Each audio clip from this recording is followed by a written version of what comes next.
Good afternoon, Profs. I am Sophia from G10T4 named My One Brain Cell, and I will be presenting for our project GameHub.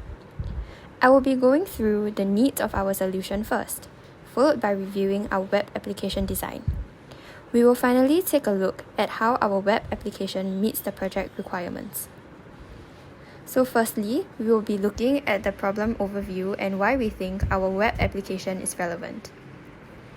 For the problem that we are trying to solve, we find that there are many avenues that are available to the public to find and buy games that they want.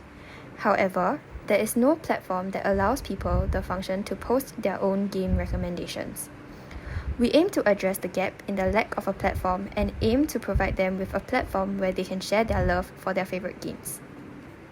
Through our platform, we aim to promote small indie games that do not get much support and attention simply because they are a small company relying on the word of mouth for promotion. We hope that these games will be promoted on our platform and in turn, the games will become more prominent in the future. Our platform also allows users to search through games that interest them. Current platforms such as Steam and Reddit are often rigid, with the game blogs posted by the moderators of the page, which make it hard for people to filter through them to find the game that they are looking for. Next, we will be looking at our web application design. So the main functionalities of our web page are random game generator, a game of the day, creating review posts, and users being able to view all of the posts. There is a navigation bar on top of each page that allows users to navigate between pages easily. Our pages are responsive in that the navigation bar will change into a sidebar if the page view is too small or if the user is accessing it from a mobile. A footer at the bottom of the page ensures that the page is structured. Users can also access the different pages from the links in the footer. There are also social media icon buttons which users can connect with to improve GameHub media presence. The page headers will also change according to the page the user is on. So once the user visits the home page, they will be greeted with the game of the day. They can then click recommend the game to generate a random game. There are also recent posts sorted according to date. In the posts page, users can see all the posts posted. The search bar at the top allows users to search for the game they are looking for. Users can also view the details of each specific post. In Create Posts page, we used Quill Editor to do up the text box for user inputs. They will be able to upload images and preview the uploaded image when users create a post and publish it. There is also a loading screen while they are waiting for the post to be published. Users will be notified if post title or content is left blank. In addition, if the cover photo is absent, there will also be a pop-out informing the user that a cover photo is required. Once the user has added a photo, the link would be shown. Our registration and login authentication is done by Firebase.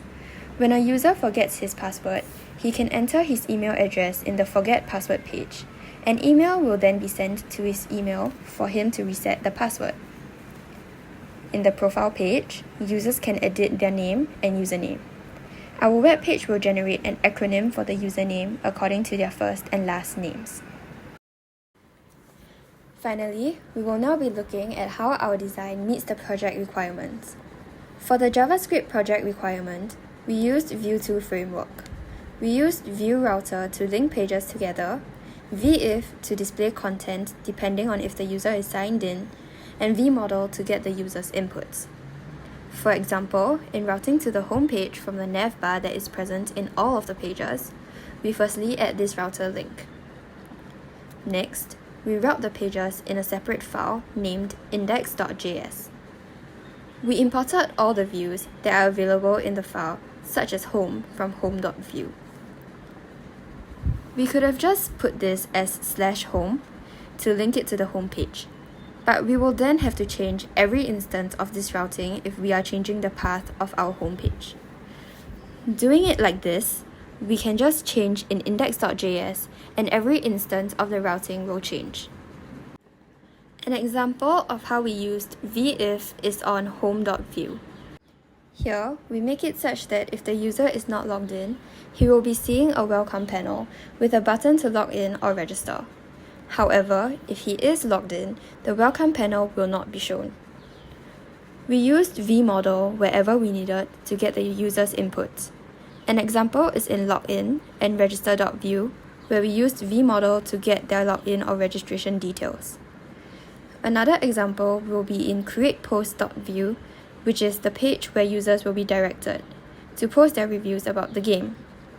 We used vmodel to get their inputs, such as post title, image, and reviews. We used view to create the search bar by checking if the original input in the search bar is empty. It should be empty by default. If the search bar is empty, all the blog posts in the database will be shown.